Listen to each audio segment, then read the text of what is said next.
this way, and from now on we trust. But he was like a pillar. I mean, you I could would say so. responsible. Yeah, well, Alice was the oldest, you know, and they still had that thing about Alice being, you know, every family, the firstborn. She's a pillar too. Oh, stop. She may hear this someday. Stop. Well, now let's see. On the farm there, they were up there about 1950, and then Grandma passed away in '56. Mm-hmm. So they enjoyed that somewhat. They went to the Dutch Reformed Church, I guess. Oh yeah, that's occasionally. right. That's right. But it was always this business of having company, and as I look back, it wasn't fair to my mother. He sat on the couch and visited while she was in there cooking. That's right. Yeah. And she never complained too much. Oh yes, she did. She got tired toward the end. Yep.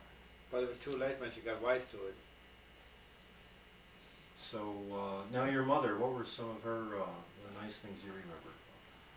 She was always baking Well, bread. like I told about this baking, I can remember her baking me a little cake and sitting down on this big willow tree all by myself. There used to be a brook going along Eagle Rock Avenue. I loved to get away by myself and walk in Llewellyn Park and look at the wildflowers.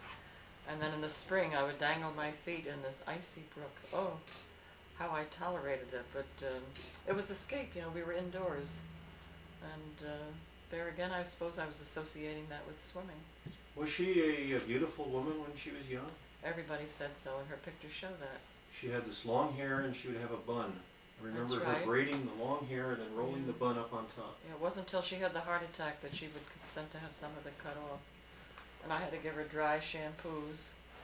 You know, I had never heard of them until that time. Her first heart attack was 1952. 52. Yeah.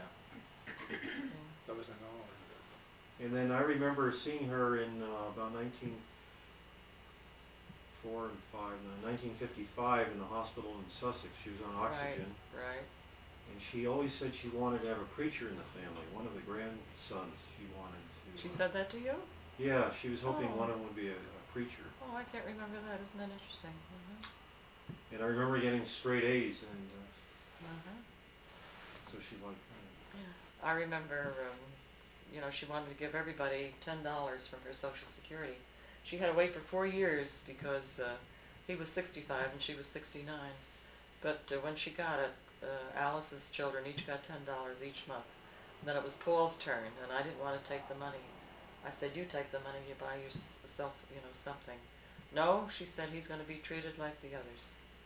And so she forced it on me. It was August.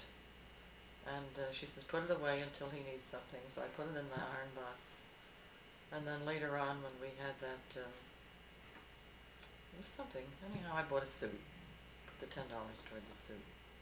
She used to say, she would tell us, grandchildren when we were up there, we work when we work and we play when we play.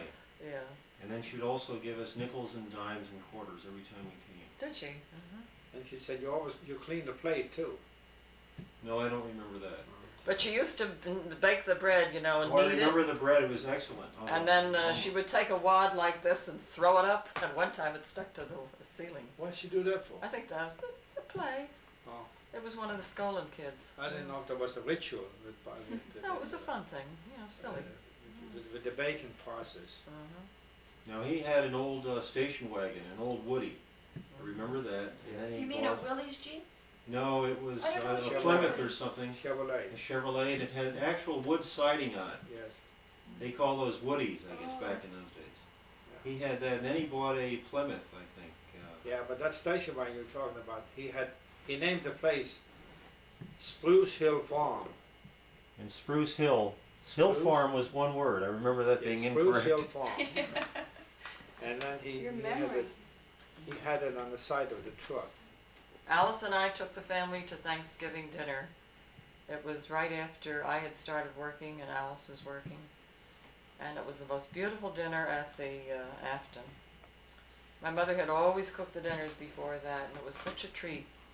And there again, the dinner was, what, $1, $1.25. And when it was all over, they brought this huge basket of fruit. You know, the little tiny scissors. You know, you couldn't eat another thing. Tiny scissors. Scissors to cut your grape. You know, the grape clusters. You know, and we'd always been used to lots of food, but this bounty of fruit. Now tell me also, you played the church organ for 17 years. Now Oh, what were the golly. dates on those? And, I figured it out, it was 19. well, when did you I start? started out when I was 13 playing for a sextet. That was down at the old Norwegian church. About 1940 then. No, it was before You that. said when you were 17? Oh, I'm sorry, 13. 1930. When I was 13. Oh, 1930. Yeah, I'd just been confirmed, you know. And then when the new church, when they had the language crunch and they met down in Newark, you know, at this place, I was asked to be the pianist. And about when was that? They skipped Alice and asked me. What? They, when Well, was anyhow, it? I kept doing it. They had other people off and on, you know, Elsie Anderson, and, you know, I couldn't do it all the time. They met on Saturday nights. Was that a paid position? No, we did it as unto the Lord. Did Yeah, you do, were you the organist during that period of time for like 3 services a week, or was there a rotation? I went to Wednesday prayer meetings, I played for the youth group, and there were 3 services on Sunday. So approximately 5? Yeah, in the beginning there were only 2 services on Sunday. It was in the afternoon and then the evening. And then during the war, then Bethany had been built and they had a Sunday school.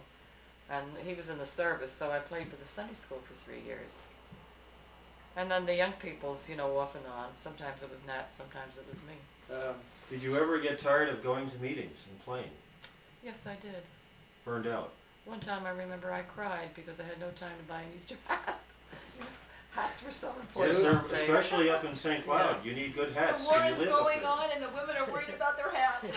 But when you got a new dress, you got shoes Everything had and to gloves and handbag and hat, and they all matched. Susan, Yeah.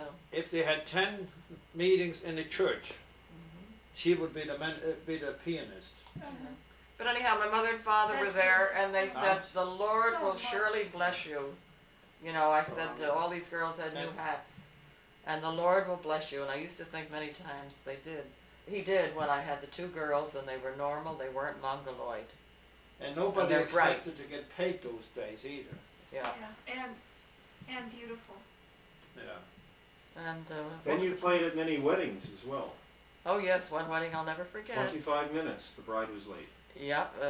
They got stuck in What'd you say? gridlock. 25 minutes? You told me you played for 25 minutes. No, that was a New Year's service, I think. There was one where when she was 1 hour late, they got stuck in football. In gridlock. In football traffic in the stadium, you know, Bloomfield. It was real, you know, after the game. And I had allowed for 15 minutes, you know, and so I found myself playing it, you know, 3 times and wondering. And Solveig Stoslund, she was late too, and I remember the giggling then because some of them recognized the music. So you had to play in the one case for an hour? But there was a New Year's program, you know, New Year's festival, and we had to shovel snow like mad to get to church, you know, for the New Year's festival. And then